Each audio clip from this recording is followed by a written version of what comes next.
Olá, gente, aqui é o professor Flávio Nery de Química. Vamos continuar com as resoluções de questões e exercícios de Química. Vamos para a nossa questão.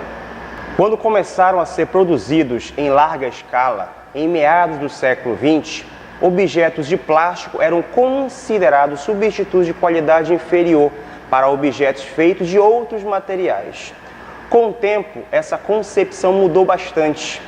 Por exemplo, canecas eram feitas de folhas de Flandres, uma liga metálica, mas hoje também são feitos de louça ou de plástico. Esses materiais podem apresentar vantagens e desvantagens para a sua utilização em canecas, como as listadas a seguir.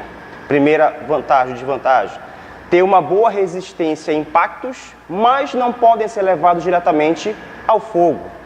Segunda, pode ser levado diretamente ao fogo, mas está sujeito à corrosão. E terceira, apresentar pouca reatividade química, mas ter pouca resistência a impactos. Os materiais utilizados na confecção de canecas, ou quais apresentam as propriedades 1, 2 e 3, são respectivamente: nas alternativas temos a alternativa A, metal, plástico, louça; B, metal, louça, plástico; C, louça, metal, plástico; D, plástico, louça e metal; e a E, plástico, metal e louça.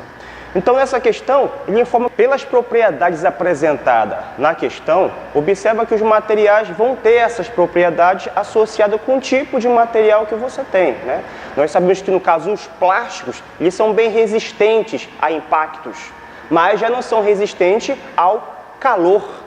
O metal, no caso, aí já pode apresentar uma boa resistência, só que, consequentemente, podem sofrer processos corrosivos. E já necessariamente a louça é um material quase inerte, não reage com o ambiente, não reage com materiais utilizados dentro dela, só que são suscetíveis a quebrar, sofrendo impactos, derrubar. Então, necessariamente para essa questão, nós teremos a alternativa E, plástico, metal e louça, que são os materiais com essas propriedades indicadas pela questão. Beleza, gente? Nessa questão, vamos ter a seguinte situação. Vamos estar trabalhando a situação de produção de energia através de lixo, né, que no caso indica aí a formação de gás metano para o ambiente. Vamos para a questão. O potencial brasileiro para transformar lixo em energia permanece subutilizado. Apenas pequena parte dos resíduos brasileiros é utilizada para gerar energia. Contudo, bons exemplos são os aterros sanitários, que utilizam a principal fonte de energia ali produzida. Alguns aterros vendem créditos de carbono com base no Mecanismo de Desenvolvimento Limpo, o MDL, do Protocolo de Quioto. Essa fonte de energia subutilizada citada no texto é o... Aí vem as alternativas. A, etanol, obtido a partir da decomposição de matéria orgânica por bactérias. B, gás natural, formado pela ação de fungos decompositores da matéria orgânica. C, óleo de xisto, obtido pela decomposição da matéria orgânica pelas bactérias anaeróbicas. E a D, gás metano, obtido pela atividade de bactérias anaeróbicas na decomposição de matéria orgânica. E a alternativa E, gás liquefeito de petróleo, obtido pela decomposição de vegetais presentes nos restos de comidas. Então, essa questão, ela aborda necessariamente a produção de energia a partir de lixo. Como é que o lixo pode produzir energia? Através da sua decomposição. Os aterros sanitários, no caso, o lixo vai estar necessariamente sofrendo decomposições anaeróbicas, ou seja, com ausência de oxigênio, onde necessariamente vai estar formando o gás metano. É esse gás metano que, no caso, pode ser comercializado como uma fonte de energia. Então, para essa questão, fica bastante cotado a alternativa D. Gás metano, obtido pela atividade de bactérias anaeróbicas na decomposição de matéria orgânica. Bem, gente, na nossa próxima questão, vamos estar trabalhando uma pequena situação rotineira no nosso dia a dia envolvendo os compostos químicos iônicos, geralmente sais e bases. Vamos para a nossa questão. A soda cáustica pode ser usada no desentupimento de encanamentos domésticos e tem, em sua composição, o hidróxido de sódio como principal componente, além de algumas impurezas.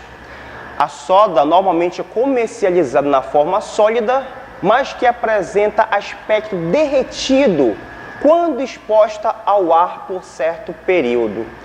O fenômeno de derretimento decorre vamos alternativas, olha, A, absorção de umidade presente no ar atmosférico, B, fusão do hidróxido de sódio pela troca de calor com o ambiente, C, reação das impurezas do produto com o oxigênio do ar, a D, a dissolução de gases atmosféricos na superfície do sólido, e a alternativa E, reação do hidróxido de sódio com o gás nitrogênio presente no ar.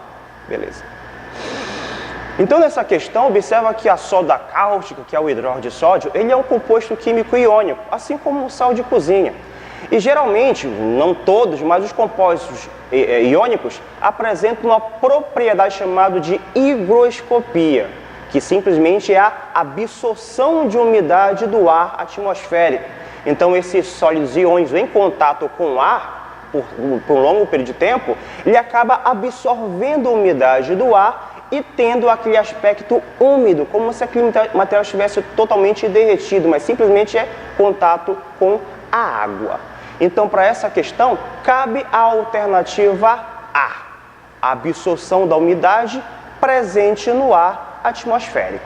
Vamos para a nossa próxima questão. Bem, gente, na nossa próxima questão, vamos estar trabalhando uma situação bastante rotineira, que é justamente em relação às bebidas gaseificadas, ou seja, com presença de gás nesses líquidos. Vamos para a nossa questão. Às vezes, ao abrir um refrigerante, percebemos que uma parte do produto vaza rapidamente pela extremidade do recipiente. A explicação para esse fato está relacionado à perturbação do equilíbrio químico existente entre alguns dos ingredientes do produto, de acordo com a equação. Nesta equação, nós temos, no caso, o gás carbônico, o CO2, mais a água líquida, formando o ácido carbônico, H2CO3 aquoso. A alteração do equilíbrio anterior, relacionada ao vazamento do refrigerante nas condições descritas, tem como consequência vamos para as alternativas, A, liberação de CO2 para o ambiente, a B, elevação da temperatura do recipiente, C, elevação da pressão interna no recipiente, a D, elevação da concentração de CO2 no líquido e formação de uma quantidade significativa de água é a alternativa E. Vamos para a resolução. Bem, nessa questão você observa que quando você abre o refrigerante, você sente a liberação de ar, de gás formado pela abertura que você promoveu com o rompimento do lacre da tampa do refrigerante. O que aconteceu basicamente ali? Quando você abre a tampinha, você está igualando a pressão que estava dentro do refrigerante, que estava uma pressão maior, com a pressão atmosférica. Isso acaba alterando o equilíbrio lá mostrado. E observa que como você está necessariamente abrindo o refrigerante e saindo aquela quantidade gasosa, simplesmente é o gás carbônico que está sendo expulso de dentro do vasilhame.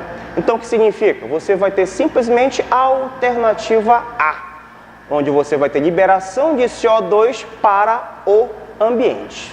Então, aqui ficamos com essas 4 questões. Um grande abraço e até a próxima.